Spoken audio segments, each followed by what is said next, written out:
Shah news में आपका इस्तकबाल है। ताज़ा तरीन खबरों के लिए देखते रहिए शाह न्यूज। सीएम गाరి దృష్టికి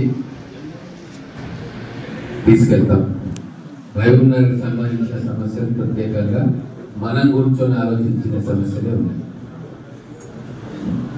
బండమేదిపల్లిలో ల్యాండ్ లేదు, ఈ పక్కన కోర్ట్ కాంప్లెక్స్, ఇవన్నీ కూడా మనం కూర్చొని ఒక యునానిమస్ ఒక నిర్ణయానికి వస్తే దాన్ని బట్టి నేను ఫర్దర్గా దాన్ని ఎట్లా మూవ్ చేయాలి, ఏం చేయాలి అనేది నిర్ణయం తీసుకుంటాను।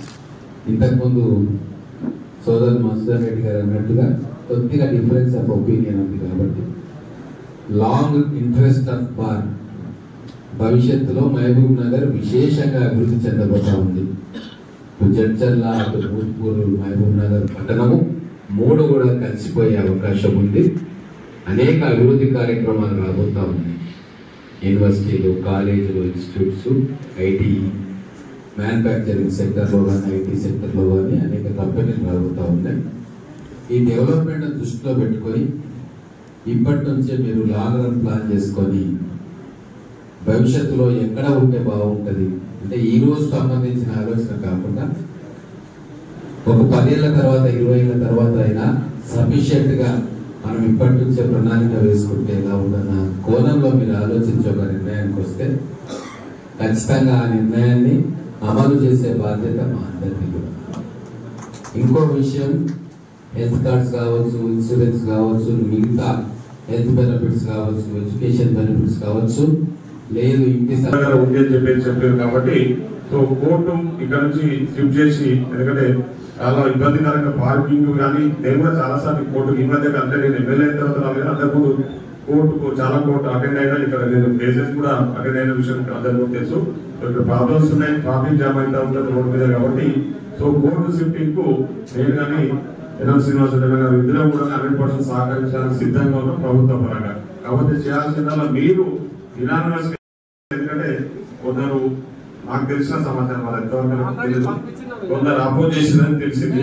So some of the advocates of been oppose to shift the building అన్నట్టు నాకు నిజంగా తెలిసింది కాబట్టి సో బెటర్ ఏంటంటే యునానిమస్ రిజల్యూషన్ పంపిస్తే 100% మేము ఈ విషయాన్ని ముఖ్యమంత్రి గారు, ఎందుకంటే లా మినిస్టర్ కూడా ముఖ్యమంత్రి గారి దగ్గరనే ఉంది కాబట్టి సో మేము అసెంబ్లీ సమావేశాలు స్టార్ట్ అవుతా ఉన్నాయి, అవకాశం ఉంటే ఆ విషయాన్ని ప్రస్తావిస్తాం।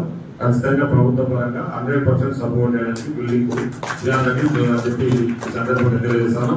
ఇకపోతే అడ్వకేట్స్ వెల్ఫేర్ గురించి యాజ్ అడ్వకేట్ గా నాకు కూడా తెలుసు, జూనియర్ అడ్వకేట్స్ యొక్క బాధలు ఏ విధంగా ఉంటాయి అనేది తప్పకుండా ఇప్పటిదాకా మనోళ్ళు చెప్తా ఉంటే, రామ్నాథ్ చెప్తా ఉంటే 2019 తర్వాత ఎన్రోల్ అయిన అడ్వకేట్స్ కి ఎవరికి కూడా హెల్త్ కార్డ్స్ వస్తలేవు, ఎందుకంటే అప్పుడు పాతే మాత్రమే అప్పుడు 100 కోర్స్ ఇచ్చారు, అప్పటి వరకు ఇస్తా ఉన్నారు అన్నది అది కరెక్ట్ కాదని నా ఉద్దేశం। ఎందుకంటే అడ్వకేట్స్ హెల్త్ కార్డ్స్ అనేది సీనియర్స్ ఎట్లాగో ఎస్టాబ్లిష్ అయింటారు, ఎక్కువ మొత్తంలో అంటే మెజారిటీగా సఫర్ అవుతా ఉంటుంది ఎవరైతే జూనియర్ అడ్వకేట్స్, వాళ్ళకి వచ్చే జీతాలు కానీ వాళ్ళకి వచ్చే ఫీజెస్ కూడా అంతంత మాత్రంగా ఉంటాయి కాబట్టి సో అడ్వకేట్స్ ఈ 2019 తర్వాత ఎన్రోల్ అయిన అడ్వకేట్స్ కూడా హెల్త్ కార్డ్స్ ఇవ్వాలన్నది 100% న్యాయము।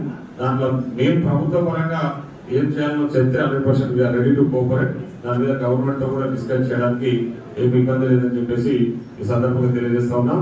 అదేవిధంగా సమర్పించినాము, కానీ వారి బాధకు ఇచ్చుకోవడానికి సమయం మనకు దొరకలేదు।